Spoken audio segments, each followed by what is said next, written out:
Kainis! Umalis ka nga dito! Huwag kita makita! Sorry anak. Tara na nga, labas na nga lang tayo. May panira dito eh. Tara. Anak, sandali. Anak, Scarlett, graduation mo pala bukas? O tapos? Si nanay ba yung aakyat sa stage? Ay hindi! Si tita na lang isasama ko. Papahiya mo lang ako eh. Buti pa si tita, kompleto yung mata. O sige, proud ako sa'yo anak ha. Kainis! Bakit kasi isa lang yung mata mo? Balang araw anak, malalaman mo rin kung bakit. Diyan ka na nga, marami pa akong gagawin. Ano bang ginagawa natin sa hospital, tita? Sumama ka na lang Scarlett, may kailangan ka malaman. Scarlett? Ikaw yung anak ni Susan, right? Oo, Doc. Ako nga si Scarlett. Ba't kilala mo ko? Oh yes, I remember! Ikaw yung batang na-aksidente dati, yung nabulag yung kaliwang mata. Buti na lang dinonate ng nanay mo yung kaliwang mata niya para sa'yo. Kaya pala isa lang yung mata ni nanay. Alam mo, sobrang mahal ka ng nanay mo. Huwag mo siyang papabayaan ha.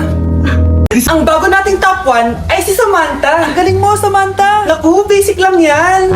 Paano nangyari yun? Pasado kayong lahat, pero may isang bagsak. Si Scarlett, halatang favorite mo sa Samantha. Pares lang kami ng average. Paano ako bumagsak? Di ba sinasagot mo ako? Eh di bagsak ka ngayon. Umanda ka sa akin. A few moments later. Class, mag-behave kayo. Nandito yung principal natin. Magandang umaga, class. Kamusta yung bago nating teacher? Gusto ko pong i-report yung teacher na yan dahil may favoritism po yan. Favoritism? Sinungaling ka, Scarlett! Mabait sa amin si ma'am! Opo ma'am! Mabait po ako sa kanila! Pantay-pantay lang po yung tingin ko sa kanila! Huwag mo na pagtakpan nanay mo, Samantha! Hala, OMG, magnanay sila. Ma'am principal, pagpasensyahan niyo na siya. Baka di niya alam yung sinasabi niya. Meron ako ebidensya dito na nagpapatunay na binigyan ng sagot ni ma'am si Samantha. At tinawag ng nanay si ma'am. Bawal to sa school natin Kayong dalawa, mag-usap tayo sa principal's office. Ma'am, magpapaliwanag po ako. Kanina baby yun, ha? Ang ingay! Baby, stop crying na. Patahimikin mo yan, ha? Isa pa. Baby, sleep na. Asan na yan? Mo sa baby ko! Yung anak ko! Ay, ito na talaga yun. Iiwan ko na ang Pilipinas. Bye, Philippines! Hello, Boracay! Nay, nagugutom na ako. Mahal yung pagkain dito, anak. Sige na, Nay. Nasusuka na ako. Isa lang, ha? Miss, magkano tong biskwit? 70 pesos po. 70? Ang mahal naman. 15 pesos lang yan sa tindahan eh. Eh, di bumaba ka dito sa aeroplano tapos doon ka sa tindahan bumili. Anak, magtubig ka na muna. Sige, Nay. Tubig, magkano? 100 pesos, ma'am. Okay, umupo tayo na maayos dahil malapit na po tayo mag-landing. Ayan, malapit na tayo. Teka lang. Nasa si Brianna? Nay, tapos na ako mag-CR. Nay! Nay! Ba't ako iniwan? Tandaan niyo tong ginawa niyo sa akin. Maghihiganti ako sa inyo. Number 10. Last question na to, class, ha? 10 points to. Sana madali lang itanong ni ma'am. Mukhang mapaperfect ko to Ano ang full name ni Jose Rizal? Full name? Akala ko full name niya na yun. Dinuro ba yan ni ma'am? Kung nakikinig talaga kayo sa discussion natin, alam nyo kung anong full name niya. Alam ko lang yung full name ng crush ko. Ano ba kasi full name niya? So wala palang nakikinig sa akin, ha?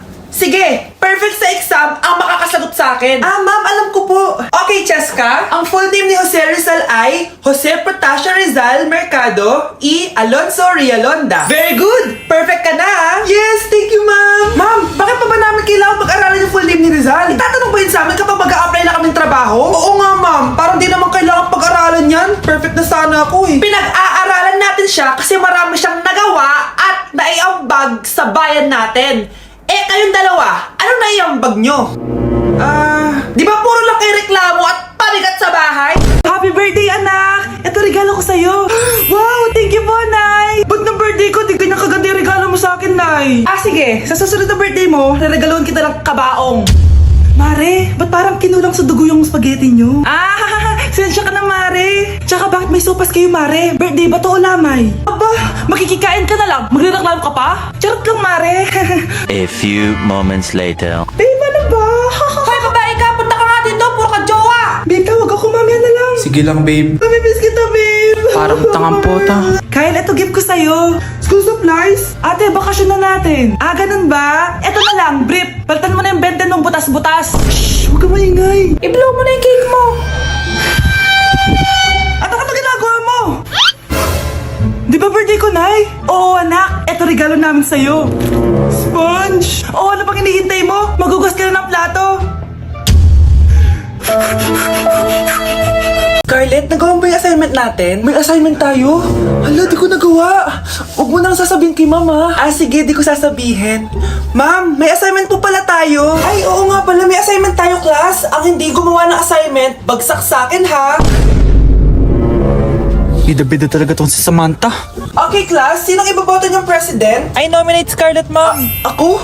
Di ako papayag. Dapat ako yung maging president. Go, Scarlett, kaya mo yan. I nominate myself because I believe na mas responsible ako. I believe na hindi ako nangungupit ng class funds. Iboto niyo ako dahil matataas ang mga scores ko. Iboto niyo ako dahil hindi ako nangungopya para lang tumaas ang score. Ako ba pinaparinggan mo? Mukhang may natamaan ata. Congrats, Scarlett. Deserve mo maging president. Gagawin ko yung best ko. Good morning, class. Hindi na papasok si Samantha. Ha? Ano nangyari? Ang balita ko, nag-drop na siya dahil sa sobrang pressure sa nanay niya. Palagi siya pinapagalitan kapag hindi perfect yung score niya. Gutom na ako. Nay, may pagkain ba dito? Ano ba yan? Nasa si nanay? Pagkain ba dito? Walang laman. Nay! Nay! Sinong hinahanap mo? Wow, sarap! Gusto mo na ito? Gutom na ako. Tara sa bahay. Madaming ganito. 1 hour later. Anak, ito na pagkain mo. Anak! Anak! Nasaan na ba yun? Anak!